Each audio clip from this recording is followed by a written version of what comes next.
இந்தியாவினுடைய வளர்ச்சிக்கு நாம எல்லாருமே எதிர்பார்த்து காத்துட்டு இருக்கோம் அப்படிங்கிறதுல மாற்று கருத்தே கிடையாது. நாம மட்டும் கிடையாதுங்க. ஆப்பிரிக்க நாடுகள்ல இருந்து இன்னும் பல நாடுகள் இந்தியா வளர்ச்சி பெற வேண்டும் அப்படின்னு சொல்லி அவங்களுடைய ஆசையை சொல்லியிருக்காங்க.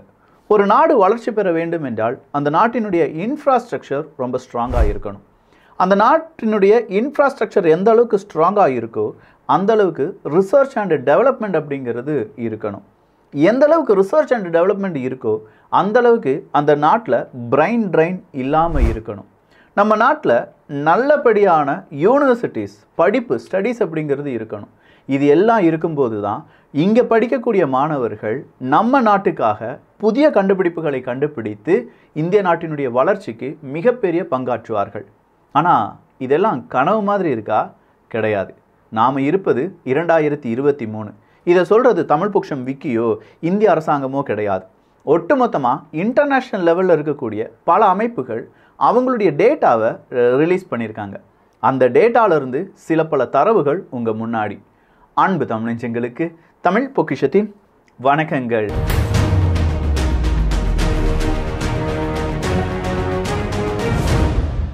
ரிசர்ச் அண்ட் டெவலப்மெண்ட் R&D அப்படின்னு சொல்லுவோம். இந்த R&D அப்படிங்கிறத நம்ம செய்யும்போது புதுசாக நம்ம ஏதோ ஒரு ப்ராடக்ட் ஏதோ ஒரு பொருளை கண்டுபிடிக்கிறோம். அந்த பொருள் நாம தான் கண்டுபிடிச்சோம் அப்படிங்கிறத சொல்லிக் கொடுப்பதற்கு இந்த உலக நாடுகள் அதை படித்து கொள்வதற்கு கண்டிப்பாக நாம் என்ன வாங்கணும்? பேட்டன்ட் அப்படிங்கிறத வாங்கணும். ஸோ பேட்டன்ட் தான் இதில் ரொம்ப பெரிய அளவில் கேம் பிளேயர் அப்படின்னு சொல்லலாம். ஸோ இந்த பேட்டன்ட் அப்படிங்கிறது எந்த அளவுக்கு ஒரு நாடு அவங்க நாட்டு மக்கள் பேட்டன்ட் அப்ளிகேஷன் கொடுக்குறாங்க, அதில் என்னென்ன பேட்டன்ட் அப்ரூவ் ஆகிருக்கு அப்படிங்கிறத கண்டுபிடிப்பதற்கும் பல நாடுகளுக்கு ஒரு டேட்டாவாக கொடுப்பதற்கும் WIPI அப்படிங்கிற ஒரு அமைப்பு இருக்குது. World intellectual property indicators. So world intellectual property indicators அவங்களுடைய ரிப்போர்ட்டை வெளியில் விடுறாங்க. அந்த ரிப்போர்ட்டில் எல்லாருக்குமே ஷாக்கிங். இந்தியாவினுடைய பேட்டன்ட் அப்ளிகேஷன் அப்படிங்கிறது கிட்டத்தட்ட 30% மேலே உயர்ந்திருக்கு. 2021 2022 விட 2022 2023 இந்தியர்கள் அவங்களுடைய பேட்டன்ட் அப்ளிகேஷனாக ரொம்ப பெரிய அளவில் என்ன கொடுத்துருக்காங்க? அப்ளிகேஷனை கொடுத்துருக்காங்க. சரி, அப்படின்னா இந்தியா வளர்ச்சி பெறுகிறது, இந்தியாவினுடைய எக்கனாமியும் இதன் வழியாக வளர்ச்சி பெறும். இதெல்லாம் கேட்கும்போது இந்தியாவினுடைய வளர்ச்சி நம்ம கண்ணு முன்னாடி தெரியுது. ஸோ இந்தியாவினுடைய எக்கனாமி வளர்ச்சியும் இதே மாதிரி தான் மிகப்பெரிய அளவில் பல நாடுகளுக்கு போட்டியாக நம்ம வளர்ந்து வருகிறோம். இந்த நேரத்தில் கரெக்டாக நம்முடைய ஃபண்டை ஏதாவது ஒரு NFOவில் இன்வெஸ்ட் பண்ணலாமா அப்படின்னு பார்த்தா பல NFOக்கள் சொல்லியிருக்கேன். அதே மாதிரி புதுசாக ஒரு NFOவை பஜாஜ் அலைன்ஸ் லைஃப் அப்படிங்கிறவங்க இன்ட்ரடியூஸ் பண்ணியிருக்காங்க. நிஃப்டி மிட் கேப் 150 அப்படிங்கிறது தான். ஸோ பஜாஜ் அலைன்ஸினுடைய இந்த நிஃப்டி மிட் கேப் 150 அப்படின்னு சொல்லும்போது இந்த 15 நவம்பர் அதிலிருந்து 28 நவம்பர் வரை தான் நம்ம இன்வெஸ்ட் பண்ண முடியும். அதுக்கு பிறகு இன்வெஸ்ட் பண்ண முடியாது. இப்போ ஒரு NAVனுடைய விலை 10 ரூபாய். இப்போ எடுக்கிறீங்கன்னா 2013 நம்ம நிஃப்டி 150 இண்டெக்ஸில் மிட் கேப் இண்டெக்ஸில் ஏதாவது பணம் போட்டிருந்தோன்னா இப்போ 10 வருஷத்தில் அது 6லிருந்து 7 மடங்கு அதிகரித்திருக்கும் அப்படின்னு சொல்கிறாங்க புள்ளி விவரங்கள். கடைசியாக இந்த நிஃப்டி மிட் கேப் 150 எடுத்து பார்க்கும்போது 29% அதனுடைய வளர்ச்சியை 10 வருடத்தில் கொடுத்துருக்கு. இதை பற்றி கூடுதலாக தெரிந்து கொள்ள ஈஸியான லிங்க் கீழே டெஸ்கிரிப்ஷனில் கொடுத்துருக்கேன். கடந்த 10 வருடங்களில் மட்டுமே நிஃப்டி மிட் கேப் 150 அப்படிங்கிறது 21% அதனுடைய லாபத்தை மக்களுக்கு கொடுத்துருக்கு அப்படின்னு சொல்லலாம். சரி, இந்த பஜாஜ் அலைன்ஸ் லைஃப் அப்படின்னு சொல்லும்போது அவங்க நிஃப்டி மிட் கேப் 150ல் நம்ம பணத்தை கொண்டு போடுறாங்கன்னா ஃபண்ட் மேனேஜர்ஸ் யாராவது இருப்பாங்களா அப்படின்னு பார்த்தா அந்த காம்ப்ளெக்ஸான விஷயம்லாம் கிடையாது. இது ஒரு காம்ப்ளிகேட்டட் அல்கோரிதம் வச்சு ரன் பண்ணிட்டு இருக்காங்க. இந்த காம்ப்ளிகேட்டட் அல்கோரிதம் நம்ம லிஸ்டிங்கில் இருக்கக்கூடிய பங்கு வர்த்தகத்தில் இருக்கக்கூடிய டாப் 150 மிட் கேப்பில் நம்முடைய ஃபண்டை கொண்டு போடுவாங்க. ஸோ இதில் ரிஸ்க் அப்படிங்கிறது இல்லாட்டி ஃபண்ட் மேனேஜர் சரியாக பெர்ஃபார்ம் பண்ணலாம் அப்படிங்கிற அந்த கேள்விக்கெல்லாம் இடமே கிடையாது. இதுக்கு முன்னாடி பஜாஜ் அலைன்ஸ் லைஃப் அப்படிங்கிறவங்க ஒரு ஸ்மால் கேப் ஃபண்ட் மே 2023 இன்ட்ரடியூஸ் பண்ணியிருந்தாங்க. அதனுடைய ரிட்டர்ன் இதுவரையிலும் 29% இருக்கு அப்படிங்கிறதும் குறிப்பிடத்தக்கது. So best performing top 150 mid கேப்பில் தான் நம்முடைய ஃபண்ட் அங்கே போகுது. அதுக்கான அல்கோரிதத்தை தான் யார் எடுத்து வச்சிருக்காங்க? இந்த பஜாஜ் அலைன்ஸ் லைஃப் அப்படிங்கிறவங்க எடுத்து வச்சிருக்காங்க. அது இல்லாமல் நம்ம இன்வெஸ்ட்மெண்ட் பண்ணுற அந்த அமௌண்ட்லேருந்து 120 மடங்கு நமக்கு ஒரு லைஃப் கவர் அப்படிங்கிறது கிடைக்கும். ரிட்டர்ன் ஆஃப் மோர்டாலிட்டி சார்ஜ் அப்படிங்கிறது இதில் அவைலபிள் தான். அதே மாதிரி ஏடிசி வழியா, அதாவது நமக்கு இன்கம் டேக்ஸ் வழியா நமக்கு சில பல லாபங்கள், அது இல்லாம 10/10D வழியாகவும் நமக்கு என்ன கிடைக்கும், நமக்கு டாக்ஸ் அப்படிங்கிறது கொஞ்சம் கம்மியாகிறதுக்கான வாய்ப்புகள் இருக்கு. பஜாஜ் அலைன்ஸ் லைஃபினுடைய சால்வென்சி ரேஷியோ அப்படிங்கிறது 581%. அவங்களுடைய ஃபண்ட் சைஸ் அப்படிங்கிறது கிட்டத்தட்ட 1 லட்சம் கோடி ரூபாய். அதே மாதிரி அவங்களுடைய ஃபண்ட்ஸ் எல்லாமே AAA ரேட்டட் என்பதும் குறிப்பிடத்தக்கது. ஸோ இதை பற்றி இன்னும் தெரிந்து கொள்ள கீழே இருக்கக்கூடிய லிங்கை கிளிக் பண்ணிக்கோங்க. So patent. அப்போ பேட்டன்ட்ல இந்தியாவினுடைய வளர்ச்சி அபரிவிதமாக இருக்கு. கடந்த 10-11 வருடங்கள் இல்லாத அளவுக்கு இந்தியாவினுடைய பேட்டன்ட் அப்ளிகேஷன் எண்ணிக்கை அப்படிங்கிறது அதிகரிச்சிருக்குன்னு சொல்றாங்க. அப்போ WIPA இன்னொரு விஷயத்தையும் வெளியில சொல்லியிருக்காங்க. பொதுவாக இந்தியாவினுடைய அந்த மாணவர்கள் வெளிநாட்டுக்கு போய் படிப்பாங்க. வெளிநாட்டில இருந்தே பேட்டன்ட் அப்ளிகேஷன் அப்படிங்கிறத கொடுப்பாங்க. இந்த பேட்டன்ட் அப்ளிகேஷன் ஒரு இந்தியருடைய பெயரில் தான் அறியப்படுகிறது என்றாலும் அந்த பேட்டண்டால யாருக்கு லாபம் இருக்காது, இந்தியாவுக்கு அதிகப்படியான லாபம் இருக்காது. ஏன்னா அவர் வெளிநாட்டிலேருந்து அப்ளை பண்ணியிருப்பார். ஆனால் இந்த WIPA அறிமுகம் செய்திருக்கக்கூடிய இப்போதைய டேட்டாவின் அடிப்படையில் இந்தியர்கள் இந்திய நாட்டுக்குள்ளேயே பேட்டன்ட் அப்ளிகேஷன் அதிகமாக என்ன செஞ்சிருக்காங்க, அப்ளை பண்ணியிருக்காங்க அப்படிங்கிற ஒரு விஷயம்தான். ஸோ இந்தியாவுக்குள்ளேயே வளர ஆரம்பிக்குது. இதுதான் உண்மையான வளர்ச்சியாக இருக்கும். வெளிநாடுகளில் போய் அங்கே போய் வளர்ச்சி அடைகிறது அப்படிங்கிறதுக்கு நான் சொல்லி வரேன், அங்கே தான் பிரைன் ட்ரைன் அப்படிங்கிறது ஒன்று இருக்குது. நமக்கு உபயோகப்படாத மூளை, நம்ம நாட்டுக்கு உபயோகப்படாத மூளை வெளிநாடுகளுக்கு போய் வேலை செஞ்சு கொடுப்பாங்க. ஆனால் இதை பிரைன் ட்ரைன் அப்படின்னு சொல்லுவாங்க. ஸோ இந்தியர்கள் நிறைய பேர் வெளிநாடுகளில் இருக்காங்கன்னா இந்தியாவினுடைய வளர்ச்சி வெளிநாடுகளால் தட்டுப்படுத்தப்படும், இல்லாட்டி கட்டுப்படுத்தப்படும். அதே நேரத்தில் சீனாவினுடைய இதே பிரைன் ட்ரைன் இப்போ ரொம்ப அளவுக்கு அதிகமாக மாறிட்டு இருக்கு அப்படின்னு சொல்கிறாங்க. இதை புள்ளி விவரமாக சொல்லணும்னா சீனா எதிர்கொள்ள இருக்கும் பிரைன் ட்ரைனை பற்றி கொஞ்சம் தெரிஞ்சிருக்கணும். சரி, இந்த பிரைன் ட்ரைனெல்லாம் தெரிந்து கொள்ளலாம். அதுக்கு முன்னாடி இந்தியா மற்றும் சீனான்னு சொல்கிற அப்போ ஆசிய நாடுகளிலிருந்து தான் அதிகப்படியான இந்த மாதிரியான பேட்டன்ட் அப்ளிகேஷன் வருகிறதா என்று கேட்டால் எஸ். கடந்த 3 வருடங்களாக ஆசிய நாடுகளிலிருந்து மட்டும்தான் 67.9%, 67.8%, 70.3% அப்படின்னு சொல்லி அந்த பெர்சன்டேஜ் 100 அப்ளிகேஷன் வருதுன்னா அதில் 70 அப்ளிகேஷன் ஆசிய நாடுகளிலிருந்து வருது. அப்போ முதல் இடத்தில் இருப்பது யார் அப்படின்னு பார்த்தீங்கன்னா சீனா தான். என்ன விக்கி, அப்போ முதல் இடத்துல சீனா பாதிக்கு மேலே, இப்போ ஒரு 30 லட்சம் 34 லட்சம் பேட்டன்ட் அப்ளிகேஷன் வந்திருக்குன்னா அதில் கிட்டத்தட்ட ஒரு 17 லட்சம் பேட்டன்ட் அப்ளிகேஷன் சீனர்களால் என்ன செய்யப்படுகிறது, அங்கே அப்ளை செய்யப்படுகிறது அப்படின்னு சொல்லியிருக்காங்க. அப்படின்னா சீனா தானே நம்பர் 1 பொசிஷனில் இருக்காங்க அப்படிங்கிற ஒரு கேள்வி நமக்குள்ளே வரலாம். எந்த நாடாக இருந்தாலும் சரி, எந்த மனிதனாக இருந்தாலும் சரி, எந்த அளவுக்கு வளர்ச்சி இருக்கோ அதே அளவுக்கு வீழ்ச்சியோ இல்லாட்டி கொஞ்சம் வீழ்ச்சியோ வருவதற்கான வாய்ப்புகள் இருக்குது. இதற்கு சீனாவும் விதிவிலக்கு ஒன்றும் கிடையாது. அப்போ சீனாவினுடைய பேட்டன்ட் அப்ளிகேஷன் அப்படிங்கிறது 2020-2021 கடந்த வருடத்தை விட 6% இன்க்ரீஸ் ஆச்சு. 2022-2023 அது வெறும் 3.1% தான் இன்க்ரீஸ் ஆயிருக்கு. அப்போ அடுத்த வருஷம் குறையுமா என்று கேட்டால் எஸ். நார்மலாக சீனா பேட்டன்ட் அப்ளிகேஷன் அப்ளை பண்ணுறதை விட அடுத்த வருடம் கம்மி ஆகிறதுக்கான வாய்ப்புகள் இருக்குன்னு சொல்கிறாங்க. ஆனால் அதே நேரத்தில் வேற எந்த நாடுகளும், முதலிடத்துல சீனா இருக்காங்க, 2வது இடத்துல அமெரிக்கா இருக்காங்க, 3வது இடத்துல ஜப்பான் இருக்காங்க, 4வது இடத்துல சவுத் கொரியா இருக்காங்க. அடுத்தபடியாக இதில் எல்லா நாடுகளையும் சேர்த்தா கூட 30% இன்க்ரீஸ் ஆகிருக்கிற ஒரே நாடு இந்தியா தான். ஸோ ஒவ்வொரு நாடும் பேட்டன்ட் அப்ளிகேஷன் கம்மியாக இந்தியா மட்டும் டமார்னு ஒரு பெரிய வளர்ச்சியை எட்டி இருக்கிறது. அப்படின்னா 30% கூடுதலாக நம்ம என்ன செய்ய ஆரம்பிச்சிருக்கோம், பேட்டன்ட் அப்ளிகேஷனை அப்ளை பண்ண ஆரம்பிச்சிருக்கோம். அப்போ இதுதான் இந்தியாவினுடைய சரியான ஒரு காலம். இது நம்ம காலம் அப்படின்னு சொல்லலாம்.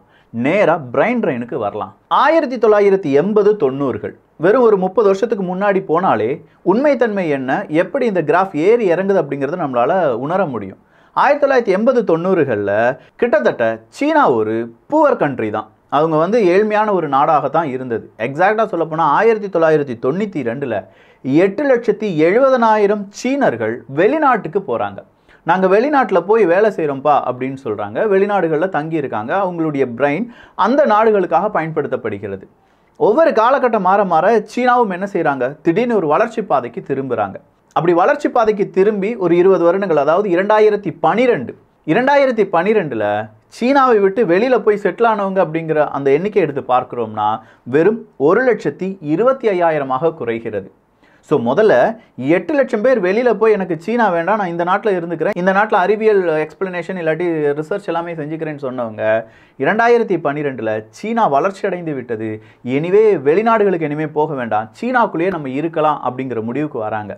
இதுதான் சீனாவினுடைய பீக் டைம்.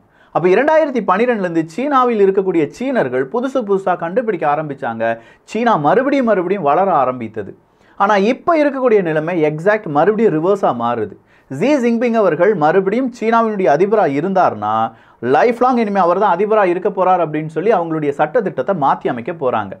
அங்கே இருக்கக்கூடிய நிறைய தொழிலதிபர்கள், நிறைய ஃபேக்ட்ரிஸ், அதில் வேலை செய்யக்கூடிய நபர்கள் இப்போ சீனாவுக்குள்ளே எங்களால் பிஸ்னஸ் பண்ண முடியாது, இனியும் ஜி ஜின்பிங் அவர்கள் அங்கே இருந்தார்னா நாங்கள் சீனா விட்டு 1992 எப்படி வெளிநாடுகளுக்கு போய் நாங்கள் எஸ்கேப் ஆனோமோ அதே மாதிரி வெளிநாடுகளுக்கு போக போகிறோம் அப்படின்னு சொல்கிற ஒரு அறிவிப்பை கொடுக்க ஆரம்பிச்சிருக்காங்க. இந்த இடத்துல தான் சீனாவினுடைய பிரைன் ட்ரைன் அப்படிங்கிறது 2025 ஸ்டார்ட் ஆகும் அப்படின்னு சொல்கிறாங்க. ஸோ சீனா அவங்களுடைய பேட்டன்ட் அப்ளிகேஷன் கொடுப்பது அப்படிங்கிறது கம்மியாகுது, சீனாவிலிருந்து வெளியேறக்கூடிய நபர்களுடைய எண்ணிக்கை அதிகமாகுது, அங்கே பிரைன் ட்ரைன் அப்படிங்கிறது நடந்துட்டு இருக்கு. இதே நேரத்தில் இந்தியாவில் ரொம்ப பெரிய அளவில் இந்தியாவுக்கு எதிர்காலம் இருக்குது அப்படின்னு சொல்கிறதுனால இந்தியா விட்டுட்டு வெளியில் போகிறவங்களை விட இந்தியாவை தேடி வரக்கூடிய நபர்கள் அதிகமாக மாறிக்கொண்டிருக்கிறார்கள்.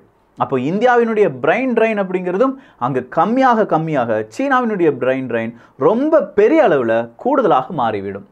சரி, இந்த இரண்டையும் நம்ம பார்த்தாச்சு. அடுத்ததா ஹையர் எஜுகேஷன் தான். இந்த ஹையர் எஜுகேஷன் அப்படின்னு சொல்கிறதுல சீனாவை அடிச்சுக்கிடவே முடியாதுடா நாமெல்லாம் அப்படின்னு சொன்னீங்கன்னா அதெல்லாம் தப்பு. டேட்டாவின் அடிப்படையில் QC அப்படின்னு சொல்லுவாங்க, குவாக்கரில் சைமன்ஸ் அப்படிங்கிற ஒரு அமைப்பு குளோபல் ஹையர் எஜுகேஷன் அனலிஸ்ட் தான். இந்த குளோபல் ஹையர் எஜுகேஷன் அனலிஸ்ட் ஒரு டேட்டாவை ரிலீஸ் பண்ணுறாங்க. 2024க்கான டேட்டாவாக இருக்கும். 2023 2024 டேட்டா அப்படின்னு சொல்லி QS வெளியில் விடுறாங்க. இந்த QS பொறுத்த வரைக்கும் அவங்க என்ன செஞ்சுருக்காங்கன்னா கிட்டத்தட்ட 856 இன்ஸ்டிடியூஷன்ஸ், அதில் 25 நாடுகளை சார்ந்த இந்த 856 இன்ஸ்டிடியூஷன்ஸை ரொம்ப பெரிய அளவில் ஸ்டடி பண்ணி அது எந்த மாதிரி மேன்மையான திட்டங்களுடன் இருக்கிறது, எப்படி ரேங்கிங் வைஸாக பிரிக்கலாம் அப்படின்னு சொல்லி பிரித்து இந்த இன்ஸ்டிடியூஷனை சரியாக வழிமுறைப்படுத்தி எந்த நாட்டில் அதிகப்படியான நல்ல இன்ஸ்டிடியூஷன்ஸ் இருக்குது அப்படிங்கிற டேட்டாவை ரிலீஸ் பண்ணுறாங்க. அப்படி ரிலீஸ் பண்ணும்போது இந்தியா சீனாவை ஓரம் கட்டிவிட்டது. இப்போ இந்தியாவில் கிட்டத்தட்ட 148 ஃபியூச்சர்டு யூனிவர்சிட்டிஸ் அப்படிங்கிறது இருக்குது.